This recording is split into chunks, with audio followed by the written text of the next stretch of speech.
Welcome, everyone. So good to be together again. This is the last class in this class, which is part of Drisha's ongoing Mishnah project dedicated to the memory of a great lover and student of Mishnah, Rivka Rosenwein, Zichronah Livracha. This class is the Poetics of Mishnah, Themes and Structures with Rabbi Dr. Avram Walfish, and it was taught by Rabbi Walfish and Rabbani Dr. Adina Sternberg. And with that, I'll turn this to you, Rabbi Walfish. Okay, thank you. Good to see everyone again. Okay, we're going to talk today about how Masechtot, tractates, are structured. Okay, so this is one of the largest units in the Mishnah. There's actually a larger unit called the Seder, but that's a huge topic. And one that we won't be able to get into, but orders are also more loosely organized, since the orders are composed, Sidarim are composed of several tractates each. So and since each tractate has its own character, so those are somewhat more loosely organized, although it's very interesting to investigate that as well. But we will focus on the next larger unit, the tractate. Tractates can run anywhere from 3 to 30 chapters. Okay, so when you're dealing with small tractates, you would expect them to be tightly organized. Larger tractates, you might expect a looser organization, and on some level, that of course is true. Even for smaller units of Mishnah, we've seen that the organization is not always, as tight as someone might expect from, let's say, a contemporary work. And that's partly because the way Mishnah is organized often doesn't correspond exactly to the logical or topical order, but employs a lot of literary techniques to weave together units that seem to be disparate in nature. And the larger the unit that you get to, the more you would expect the organization to be, at least on the topical, logical order. You would expect that to be looser. And that's why it's particularly interesting to see how, even on the level of tractates, as I've mentioned, even on the larger level of orders, you can see different tools that the Mishnah redactor employs to weave the elements together. Now, I'll remind you that when I use weaving metaphors, this is quite significant, because a tractate in Hebrew is a masechet. Masechet literally means a loom. Okay, in other words, it's a weaving machine. Okay, so a tractate is a woven unit. Okay, and that's also echoed in the English word text, okay, which is the same word as textile. Okay, so a text is also something woven together. Okay, so today, after these words of introduction, let's dive in, and we'll first look at Masechet Brachot. So first, let's review the structure of Masechet Brachot.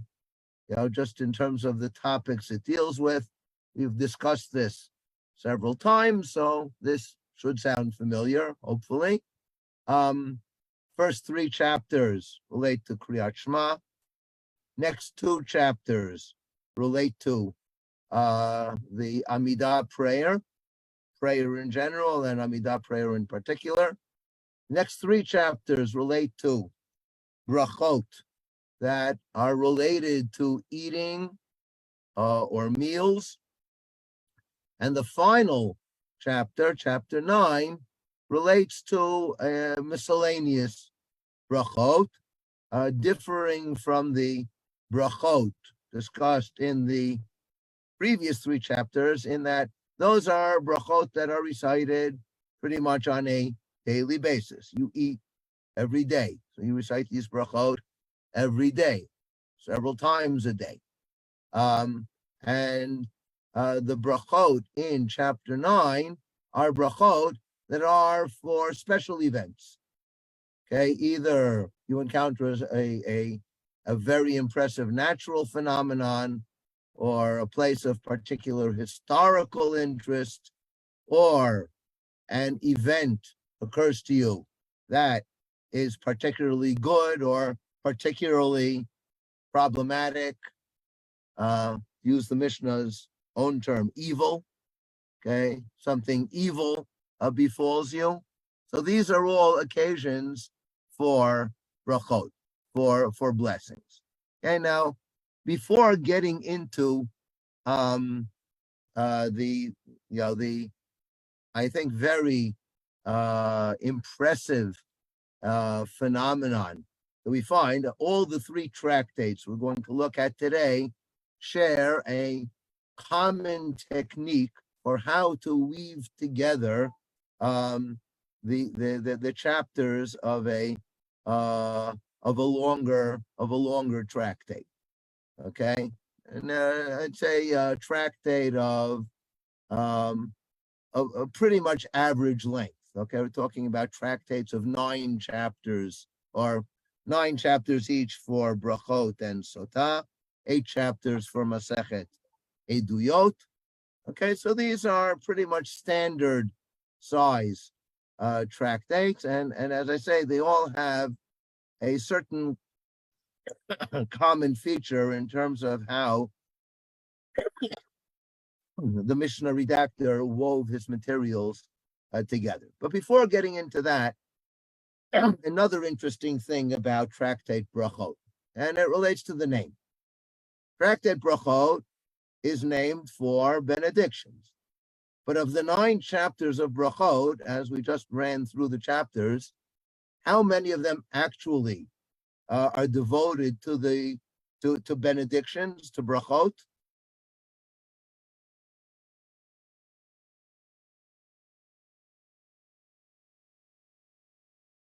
No takers? Okay, talking about higher math here. It's 3 plus 1. Okay, the last chapter and the previous 3 chapters. Okay, the last 4 chapters. Okay, 3 chapters devoted to brachot about food or meals, and 1 chapter devoted to miscellaneous brachot. That's it. 4 out of 9. Less than half of the tractate is devoted to brachot. So why is this tractate called brachot? Well, what are the first 2 sections? The first 2 sections are about Kriyat Shema and about prayer. Okay, these are not completely unrelated to brachot. Okay, and they also share, at least with the brachot of chapters 6 through 8, that these are daily occurrences. This is our daily liturgy. Okay, so if a brachot had been labeled daily liturgy, that would apply to 8 out of the 9 chapters. The 9th chapter would still stick out like a sore thumb, but at least 8 out of the 9 chapters would be covered. But to call the tractate brachot seems a bit strange. So first of all, this is not unthinkable that a tractate is named for one of its main topics, even though there's another main topic. Okay, for example, tractate Rosh Hashanah, okay, half of tractate Rosh Hashanah is about sanctifying the new month, nothing to do with the new year. Only half the tractate is about the new year. Or tractate Megillah. Okay, the first 2 chapters of tractate Megillah relate to reading the Megillah on Purim. The last 2 chapters are mostly devoted to Kriyat HaTorah. Okay, now you probably picked up that in these cases there does seem to be some kind of correlation among the topics. Nevertheless, the name of the tractate really relates to only half the tractate. So that's not unthinkable. But in Masachet Brachot, we find something interesting. By the way, if we examine Rosh Hashanah and Megillah, we'll find not an identical, but a similar phenomenon. Okay, and that is that the chapters that are not devoted to the title of the tractate, nevertheless, are not unrelated to it. And let's see how. So let's take a look, have it up here on your screen, at the first 5 chapters of Brachot, and we'll see something very interesting. First 3 chapters are all about Kriyat Shema, but in the middle of chapter 1, the 4th of 5 Mishnayot of chapter 1, it talks about B'shachar mivarech shtayim lefaneh v'achat la'achareha. Kriyat Shema is surrounded by brachot. So we talk about those brachot in the context of chapter 1. Move on to chapter 2, again devoted to Kriyat Shema, and again at the beginning of the chapter when the Mishnah discusses where you are and are not allowed to interrupt for different purposes while you're reciting Kriyat Shema. So Kriyat Shema is presented here in expanded fashion. Okay, you're allowed to, you have a more leniency regarding interrupting between sections, prakim, or sections. And what are the sections? The first section is the first bracha, the second bracha. Then the next section is between Kriyat Shema, between the second bracha and Kriyat Shema. The third is between Kriyat Shema and the third bracha. In other words, the brachot of Kriyat Shema are presented here, and not only they're presented as an integral part of the recitation of Kriyat Shema. Move on to chapter 3. Chapter 3, among other things, talks about women and slaves and minors, okay, are not obligated in Kriyat Shema. They are obligated in prayer and in Birkat HaMazon. That's the topic of the third section of Masechet Brachot, is Birkat HaMazon. And the next Mishnah also talks about if a person has had a seminal emission, so the halakha at the time of Chazal, not followed today, the halakha at the time of Chazal was that such a person should not study Torah or pray or recite brachot.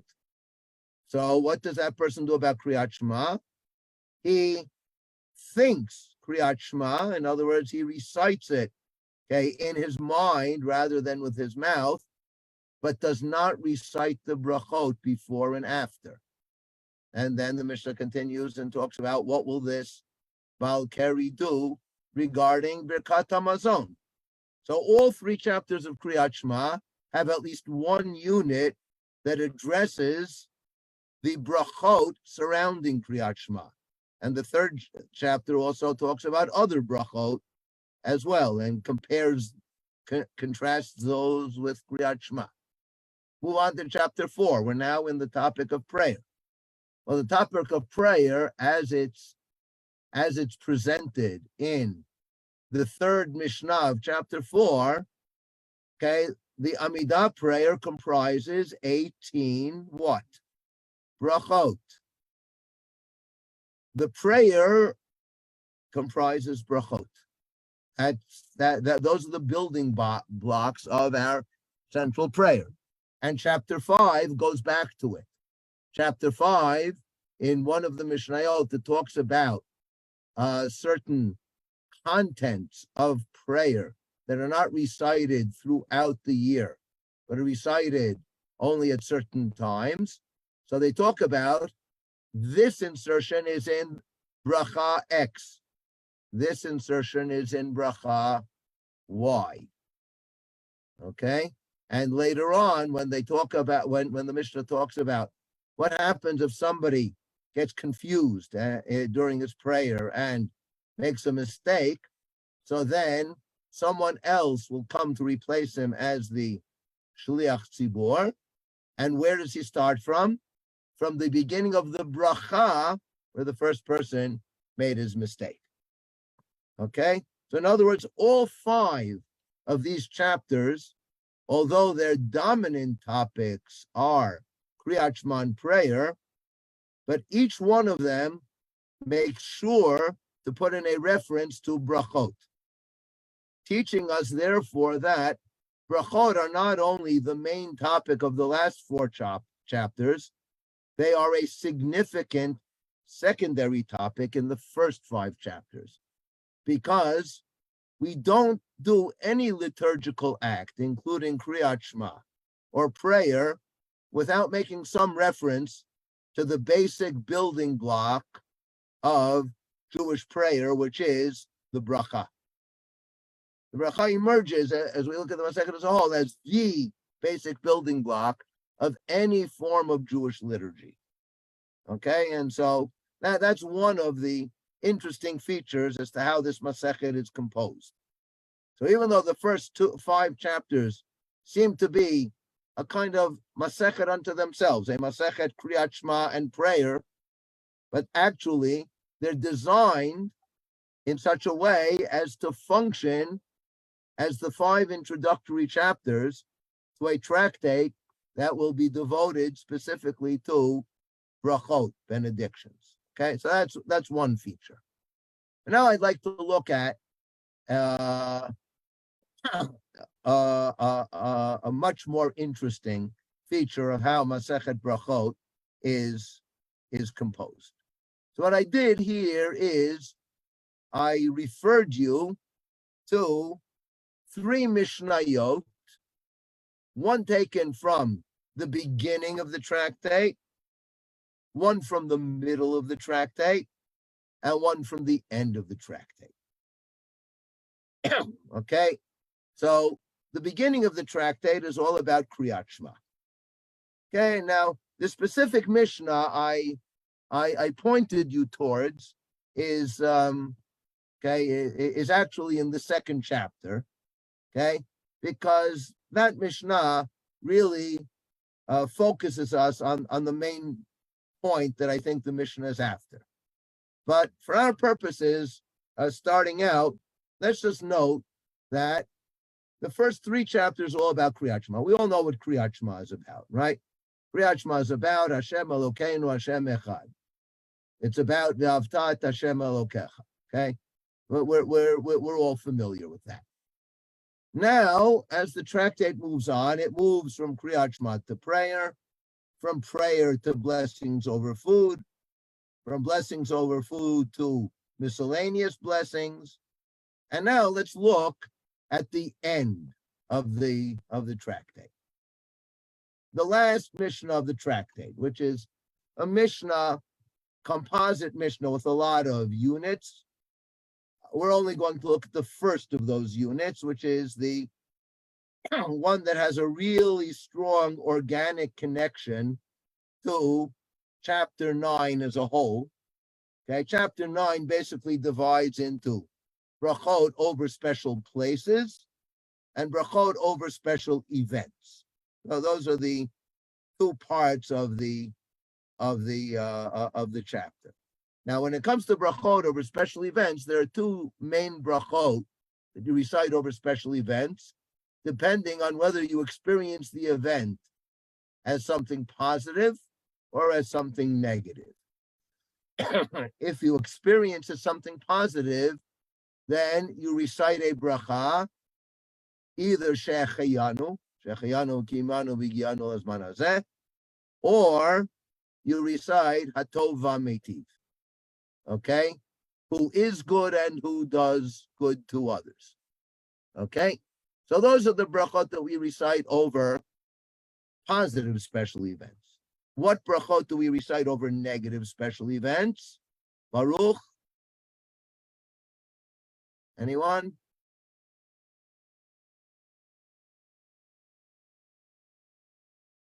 Baruch Dayan Ha'emet, the true judge or the judge of truth. Okay, now we're familiar with this bracha primarily from the framework of a funeral. Okay, when someone close to you dies, so then you recite the bracha Baruch Dayan Haemet. Okay, but the Mishnah presents it as something you should recite whenever you learn about something bad that has occurred that will affect you adversely. Then you recite the bracha Baruch Dayan Haemet. Now, at the conclusion of this discussion in the Mishnah, okay, now remember, we've traveled a long way from Kriyat Shema, from Kriyat Shema to prayer, from prayer to brachot over food, from brachot over food to brachot over special places or special events. And now at the conclusion of the discussion of brachot over special events, we encounter the following Mishnah. Towards the end of chapter 9 is actually the last Mishnah unit of chapter 9, but it has a kind of appendix to it that adds in other things that weave different parts of the Masechet together in other ways, but that's beyond our scope for today. Chayav adam levarech al hara'ah kishem shehu mevarech al hatova. Now, this is a very challenging statement. We should recite a bracha over evil the same, kishem, that we recite over good. Now, this Mishnah is not coming to teach me that I recite brachot over evil. That we know already from a previous Mishnah. What it seems to be adding is you recite the same thing. The same way that you recite a bracha over good, you recite a bracha over evil.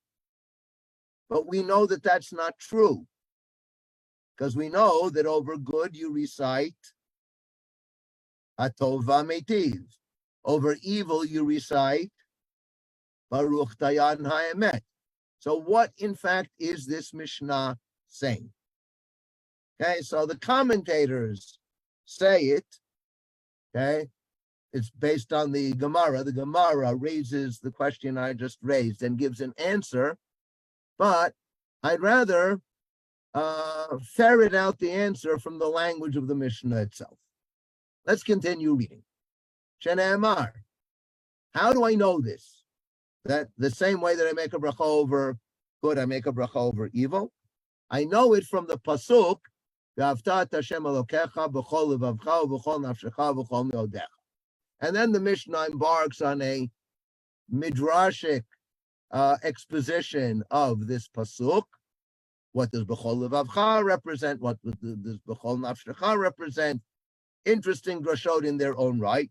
But the one that interests us is the drasha on b'chol meodecha, which we normally translate into English as with all your might. Right? That's the translation you have here on the screen. That's the normal translation. But the Midrash has a very creative interpretation of b'chol meodecha. Okay, I'll read it in the Hebrew. Okay, I mean the English, and let's read it in the English first. With every measure that he meets out to you, whether it is good or troublesome, thank him. There's no way of reconstructing from that translation how the Darshan got there. Absolutely no way.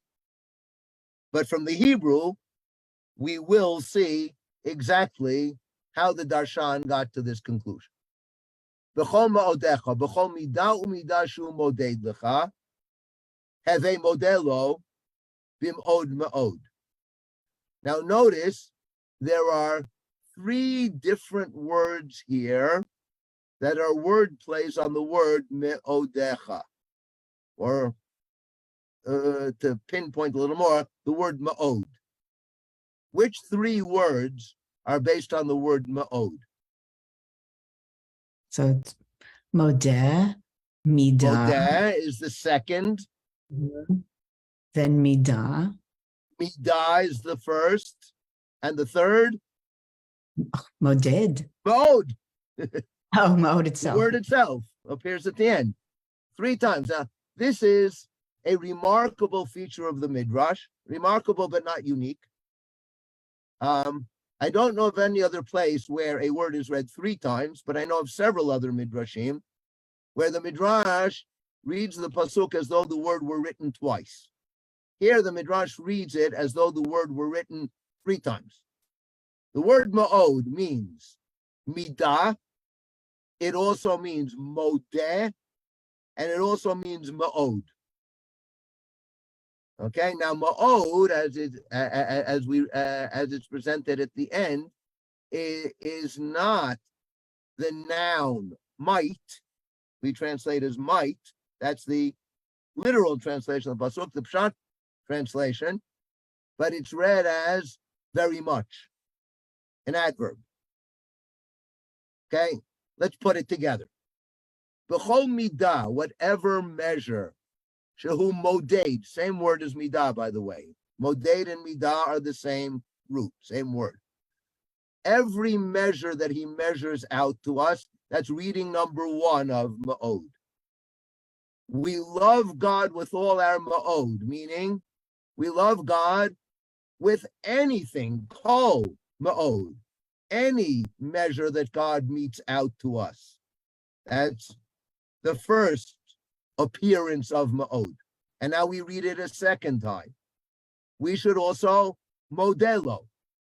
Now, of course, the root of modeh, ma'od, midah, and modeh are all different roots. These are not really connected linguistically. These are word plays, but that's what the Midrash loves to do.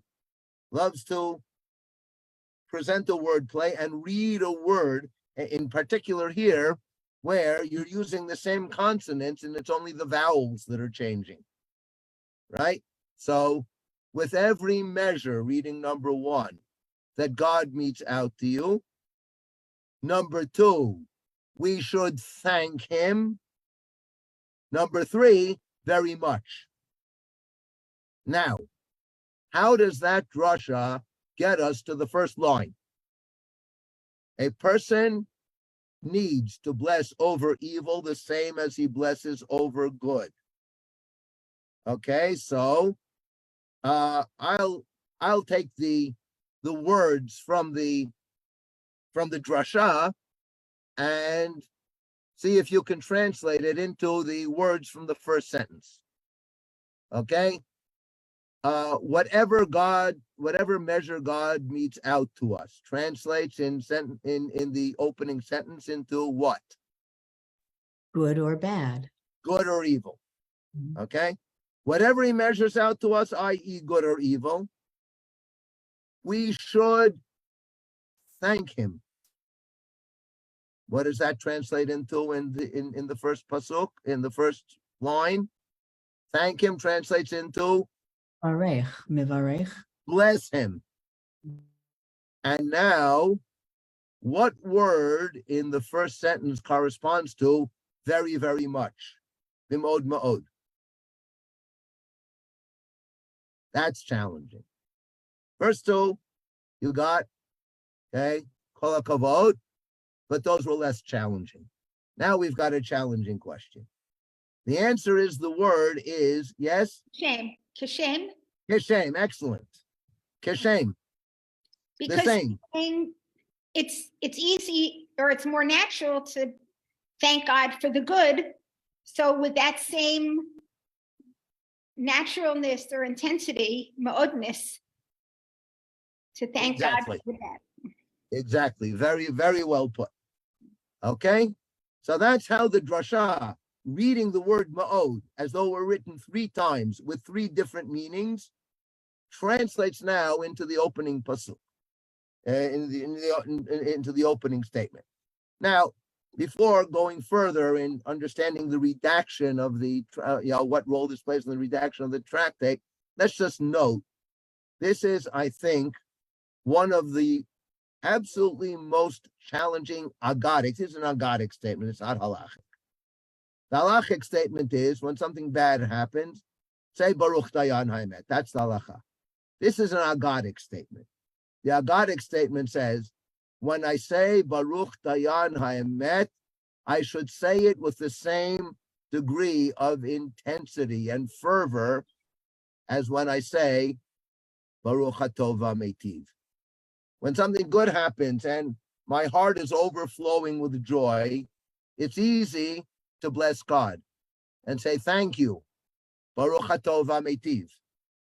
And something bad happens, and my heart is aching. Okay, then with the same fervor, I should recite Baruch Dayan Ha'emet. Okay, does anybody ever actually achieve this? I have my doubts.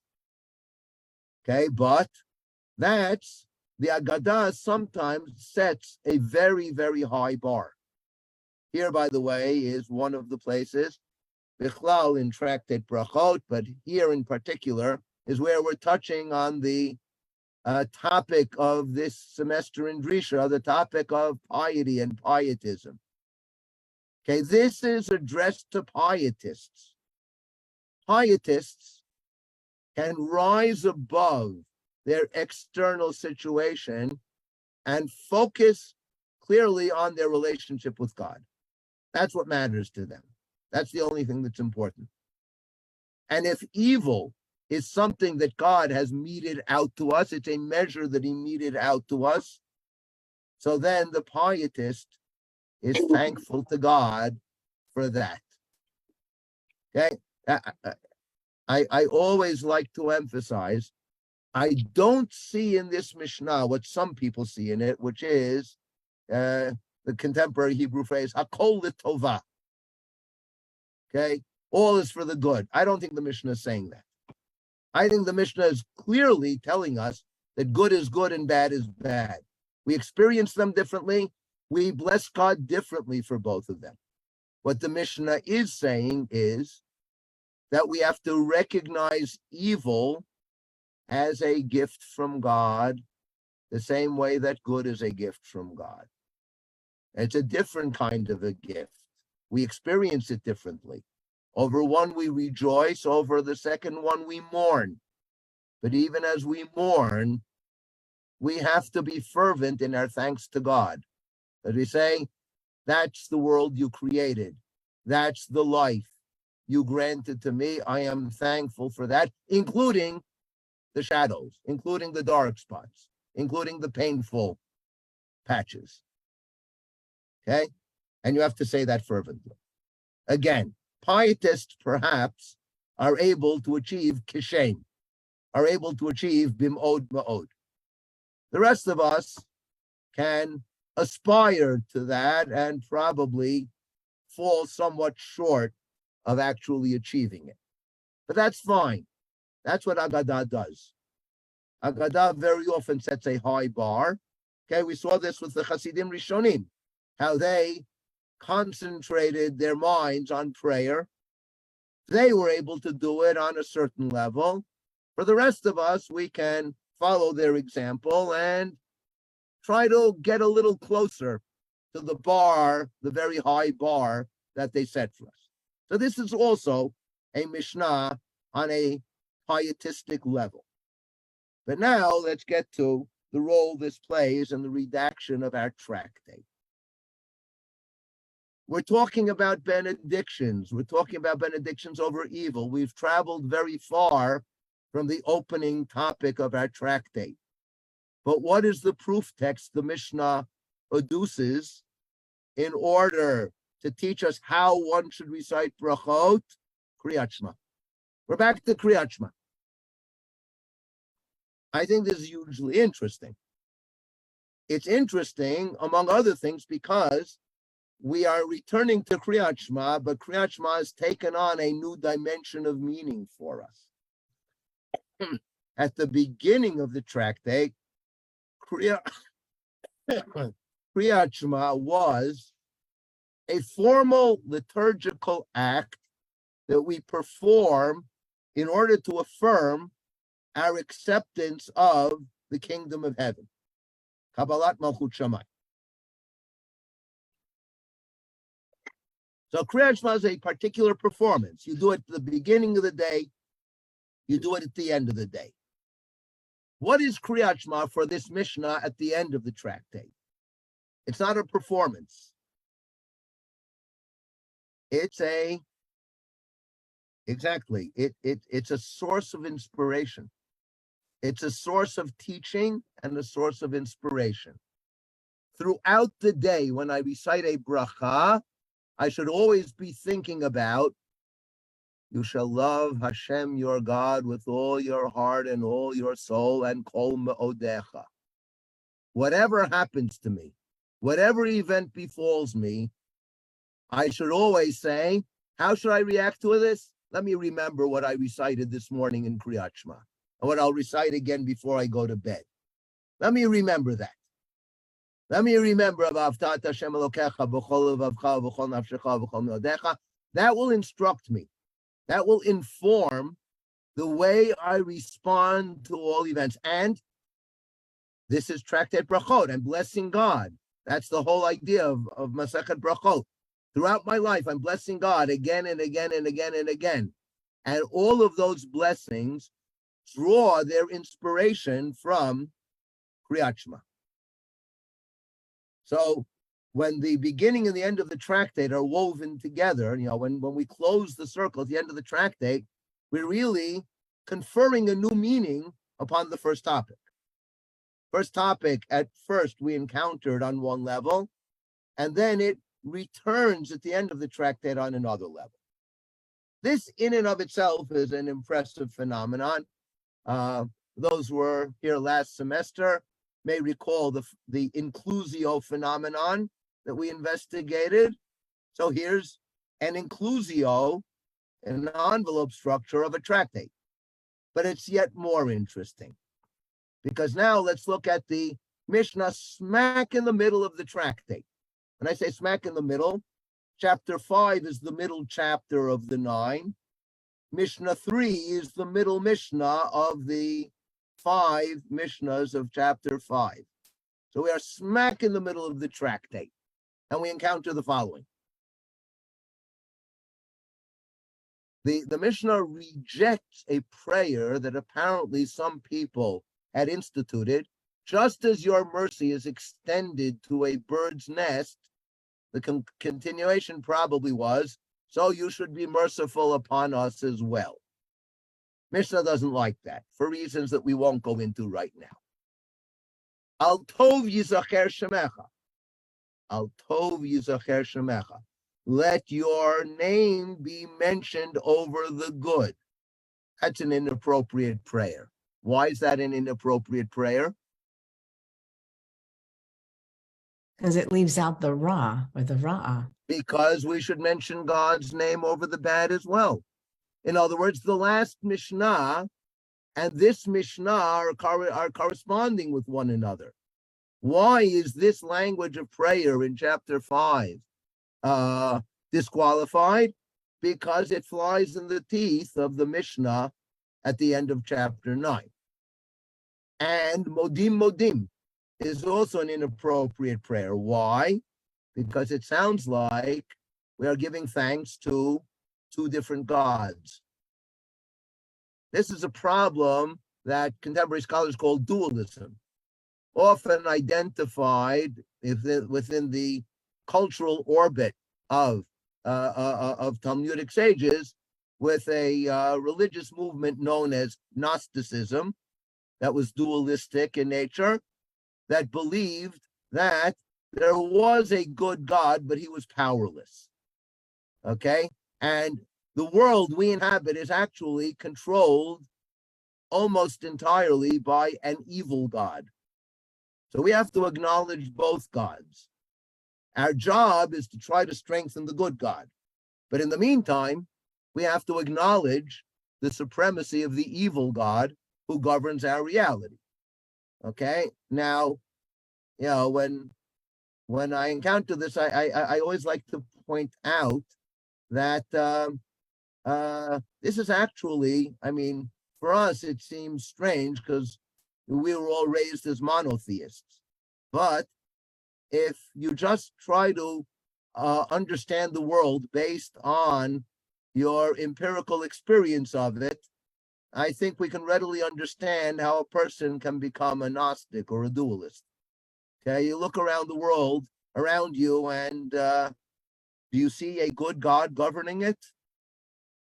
Not nearly as frequently as we like. much more frequently we can see the evil God who seems to be governing Iran, Russia, and the Ukraine, you name it. Plenty of other candidates that we can fill in. And when we're looking for the good God, so it's a lot harder to find traces of his activity. It's a lot easier to say there's a good God and there's a bad God. So modim is rejected. Now, let's see how the beginning, middle, and end of the tractate fit together. So we have Kriyat Shema. What's the main idea of Kriyat Shema? Malchut Shamayim. What is Malchut Shamayim? Hashem Elokeinu, Hashem Echad. God is one. There is one God and he is one. He is unified. He doesn't have a split personality. Okay, he is one. Because God is one, he is responsible for both good and evil. And that's why when we pray, we cannot pray modim modim. And we cannot say al tov yizacher shimcha. And that's why when we encounter evil, we have to bless God just as fervently as when we encounter good. So you see that the whole tractate is devoted to developing a single idea. It starts with Kriyat Shema, it runs through prayer, and concludes with benedictions that we recite over events that befall us. But the theme that unites them is all the same, and it unites the beginning, middle, and end of the tractates. The theme is the unity of God. But what's happened again is the unity of God now is not just a dogma. Okay, it's not just a verse I recite in the morning, Hashem Elokeinu, Hashem Echad, and now I can check that off on my checklist. Okay, I affirm the unity of God for today. Now let me go about my business. What the rest of the tractate does is flesh out the religious meaning of that idea. The religious meaning of the idea of unity is that when I pray, I recognize I am praying to a one, solitary, and completely unified and Unitarian God. And when I encounter different events in my daily life, I attribute them to that one God, to that Hashem Echad. Okay, and so all the topics of the tractate now, we see is all bearing on one theme, fleshing it out, giving it various kinds of expression and making it an integral part of our religious personality. Okay, so that's what we see in Tractate Brachot. Let's move now to Tractate Eduyot. Tractate Eduyot is a very unusual tractate. The whole tractate is organized not topically, but associatively. And it mostly groups together either disputes among sages, prominently Beit Hillel and Beit Shammai in their disputes, and how some of those played out, and various testimonies. Rabbis who came and said, I have a tradition from previous generations that in this area, the law is ABC. That's what that second point, the testimony, is where the tractate gets its name from. Okay, now, again, Tractate Eduyot is probably the last place in Mishnah you would expect to find some kind of unifying thread. Okay, it jumps from topic to topic. All that organizes it is, who is the sage talking? Is he giving you a testimony, or is he having a dispute with somebody else? That's the organizing feature. And each unit seems to be organized on its own right.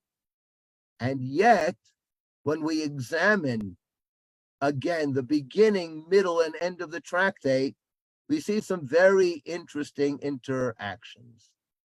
So let's start off with the beginning of the tractate, which talks about disputes between Hillel and Shammai. That, by the way, is not as common as you might think. What's common is disputes between the house of Hillel and the house of Shammai. That's very common. Hillel and Shammai themselves, we have only a few recorded disputes between them. Handful. And Tractate Ediot opens with some of these disputes. The first of them being a dispute about what happens when a woman discovers that she has received her period. Okay, so then the question is, she just discovered it now, but her period probably actually set in sometime earlier, maybe a few minutes ago, maybe an hour ago, maybe a few hours ago. So what if this woman has, within the past X amount of time, come into contact with sanctified foods? Has she defiled them or not? Well, it's hard to know. We know that now if she encounters these foods, she will defile them. But an hour ago, 3 hours ago, did she defile them? How do you know? So Hillel and Shammai have a dispute how far back we take it. They both agree you take it back a certain amount of time. Question is, how far? Hillel says from pkida to pkida. Pkida meaning examination. In other words, the last time she checked. When, at a time when Am Yisrael were very meticulous about laws of purity and impurity, women used to check themselves very frequently. Today, women basically check themselves only a few days after the onset of the period. They check themselves to see if it's ended. Then they have 7 clean days where they have to check themselves. That's basically it. But in ancient times, they would check themselves on a regular basis. So Hillel says, well, the woman probably checked herself sometime within the last 12 hours. So anything that she touched from that time on, we have to assume is impure. But anything she touched before that is not. Then there's another opinion that says, no, it goes back a whole day. Okay? Yeah, you have to assume that a whole day. Okay, now, that dispute in and of itself doesn't interest us, except for this word pekida, which we will see comes up again in a very different context with a different meaning in the middle of the tractate. But the Mishnah then, after bringing a few of these disputes, wonders, well, why is it that we mention the opinions of Hillel and Shammai, which, interestingly, were both rejected? The rabbis who came after Hillel and Shammai rejected both opinions and came up with a third opinion as to how far back it goes. So why mention the opinions of Hillel and Shammai when in the end we don't rule like them? So the Mishnah answers, in order that a person not omeid al dvarav, person should not be insistent on his words. Okay? A very important message for us Israelis in these trying times, right? Don't stand on your words, okay? You have to have a certain degree of flexibility. And how do we know that? Sharei avot haolam, the fathers of the world, namely Hillel and Shammai. Okay, these are the greatest men in many, many generations. The fathers of the world, lo amdu al divreihem. They didn't, insist, literally stand on their words. Okay, that's the beginning of the tractate. We move on to the middle of the tractate.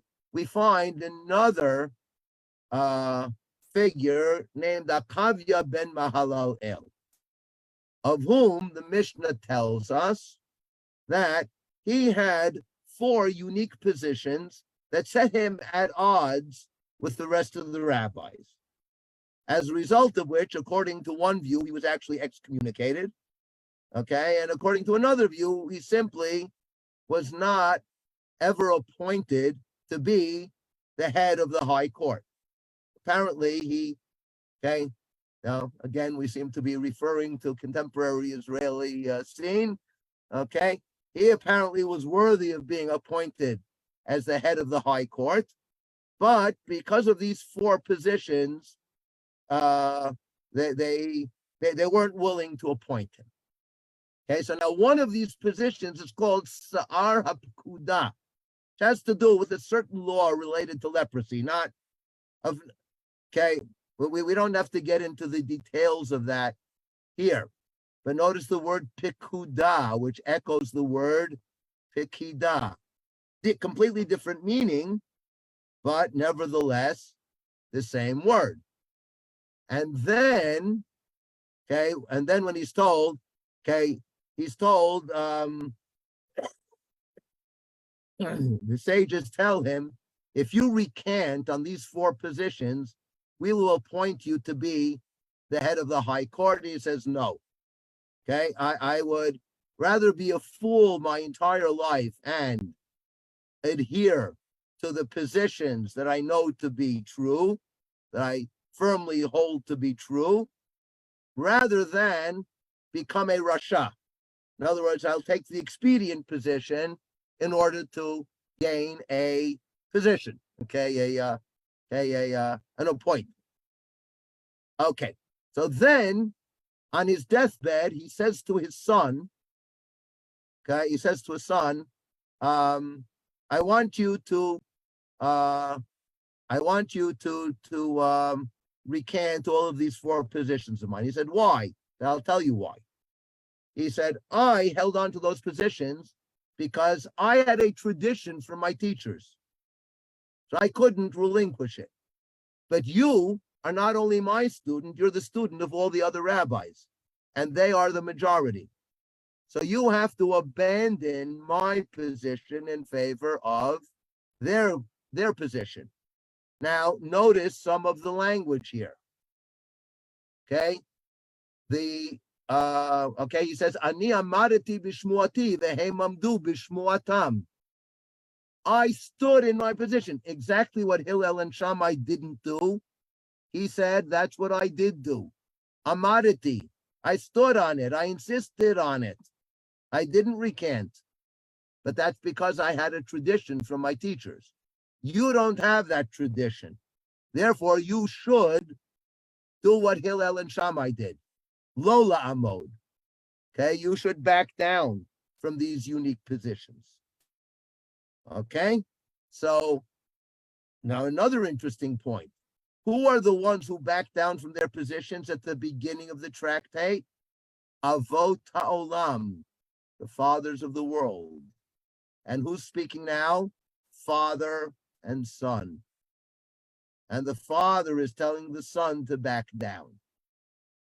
Okay, so we see how these two bear linguistic connections one to the other, but also thematic connections. The thematic connection has to do with when should a sage insist on his position and when should he not. In addition, obviously, there's also this other issue of leadership. Okay? Now, let's, I'll just mention the end of the story, which is relevant now to the next series of connections. The end of the story has Abba Pekod Alai Lechavercha. Okay, I went up to the second line here. Father, commend me to your colleagues. Pekod, once again, the word pekod. Another appearance of the word pekod, and yet another meaning. Recommend me. Commend me to your colleagues. Pekod. Okay, yet another linguistic tie-in. But also Abba is a linguistic tie-in. Okay, Father, Avot Ha'olam. Okay, and Akavya's answer is no, I won't do that. Okay, Masecha Yekarvucha, Masecha Yerachakucha. Your actions will bring you near. In other words, if the sages are impressed with your actions, they'll appoint you on their own. Umasecha Yerachakucha. And if your actions distance you, then you won't be appointed. I'm not going to put in a good word for you. It all depends on you. You do what you're supposed to do, and that will either bring you near to the goal or further away from the goal. And now let's look at the end of the tractate.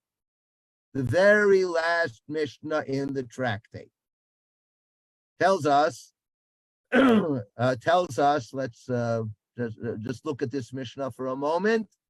Rabbi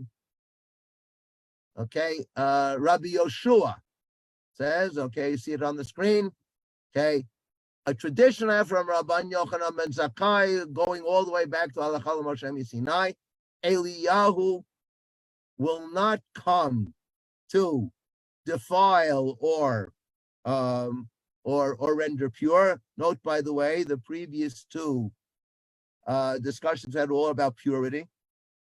Eliyahu will not come to resolve issues of purity. Or liracheku likarev. This is talking about issues of lineage. If someone has proper pure lineage or someone has tainted lineage and therefore would, let's say, have a problem marrying into a fine, upstanding Jewish family, he will not come to determine lineage. Rather, only there are those whose lineage has been declared pure improperly. People, let's say, who had power,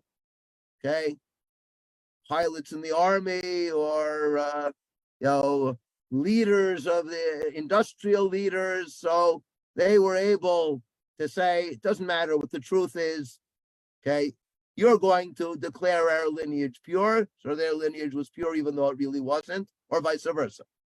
People whose lineage was declared impure improperly, that Eliyahu will come to fix. But those who simply, we don't know their lineage, don't rely on Eliyahu for that. We'll just have to use our own halakhic reasoning to determine when we accept them, when we don't. Eliyahu is not going to resolve it for us. And then we have other traditions as to whether yes, whether no. And then we come to this week's haftarah. What's all this based on? The end of this week's haftarah, Shabbat Hagadol, the very last psukim from Malachi, the haftarah that we read, in Ani Sholech Lachem et Eliyahu Hanavi. And what will Eliyahu Hanavi do? Veshiv leiv avot al banim v'leiv banim al avotam. Now, the simple reading seems to be, he will close the generation gap. The sons will move closer to the parents will move closer to the sons. And that way, they'll all unite in the service of God. That's what Eliyahu is coming to do. But what have different sages understood that to mean? Avot and banim is talking about lineage. It's talking about the purity of lineage. In other words, some read this as meaning Eliyahu will come to purify the lineage. He'll weed out those who are of impure lineage.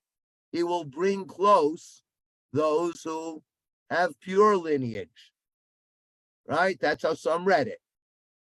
Not according to the pshat. The Chachamim, of course, say not any of that, but lasot shalom ba'olam. Again, something we fervently hope for. Certainly, peace among ourselves. Shalom ba'olam. That's what Eliyahu will do. That's veshiv leiv avot al banim v'leiv banim al avotam. But now, let's see again how this interacts with the middle of the tractate.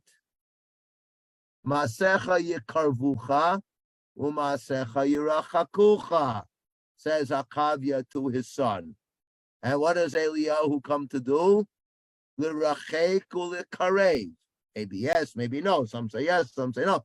Same terms. L'rachek u'likarev. But it's not just that. From where do we derive it? Veshiv leiv avot al banim, leiv banim al avotam. That links us to the beginning of the tractate. the avot haolam. So we see once again the same phenomenon. Beginning, middle, and end of tractate are all interwoven, first of all, by linguistic connections. Okay? Pakad links together the beginning and the middle. Omeid links together the beginning and the middle. Right? Karov and Rachok links together the middle and the end.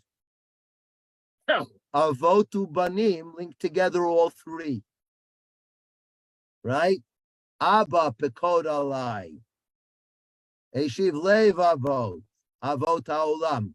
So we have this intricate web of connections linking beginning to middle, middle to end, and beginning to end. Okay? Once again, what's the message of the tractate? So let's look at the three sections.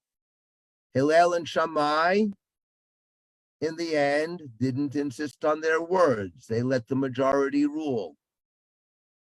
Akavia ben Mahalalel seems to be the symbol of one who insists on his own opinions. But then on his deathbed, he emerges as someone who says, no, I insisted on my opinions only because I had a tradition.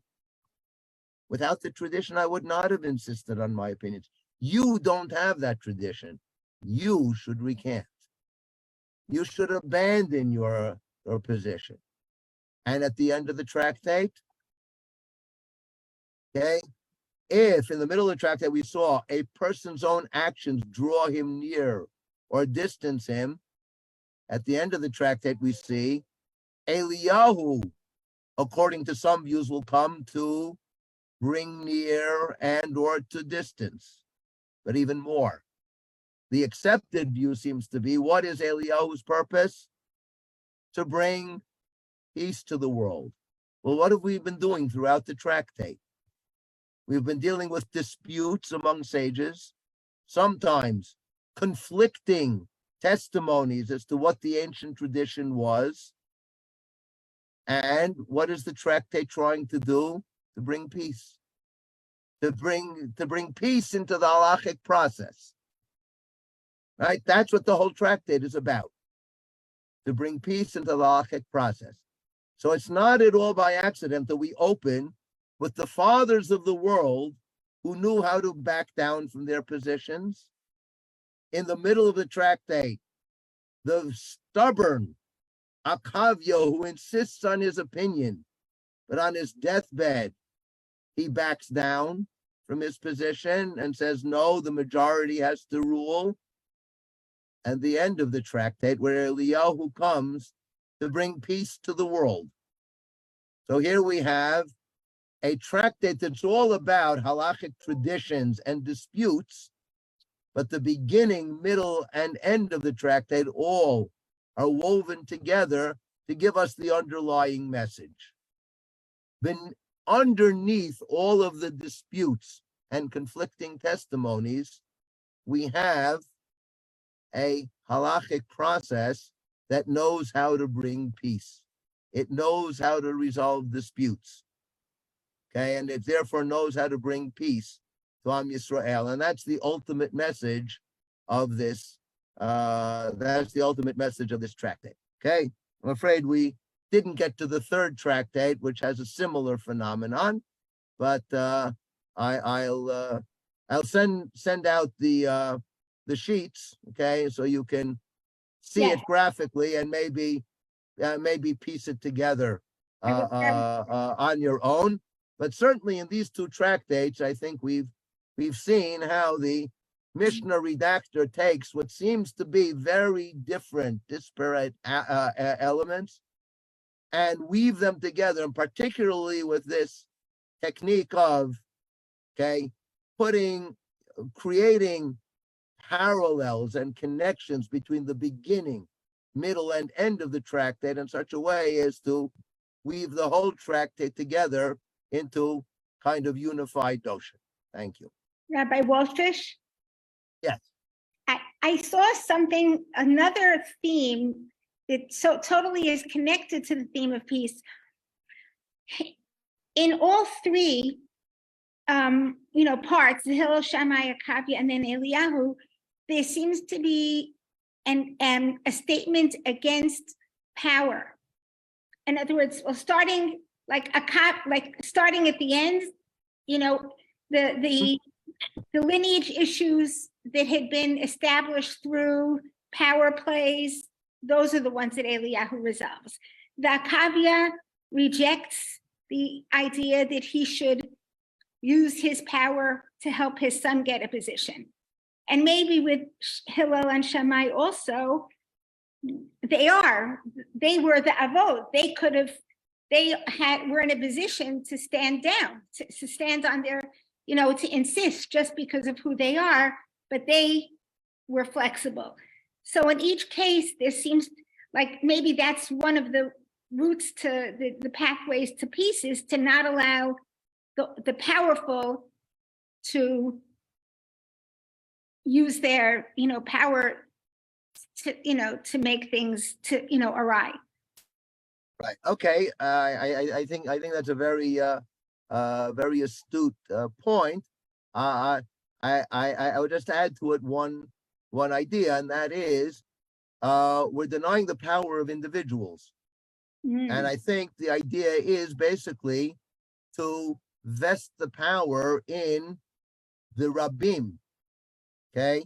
Whether it be the community of sages or whether it be the people as a whole.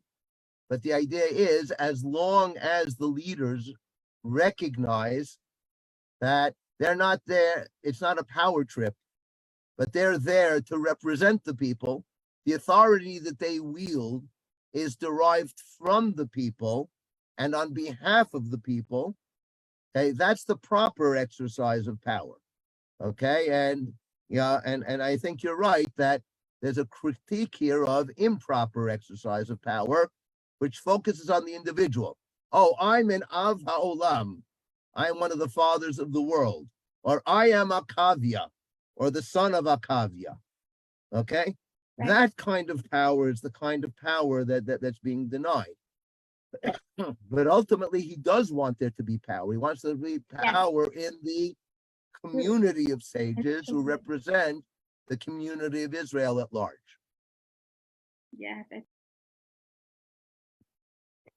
Okay, thank you so much. Thank you, Rabbi Walfish, for this whole series. And thank you, everyone who always joins us and participate. And thanks also to everyone who joined us on live on Facebook.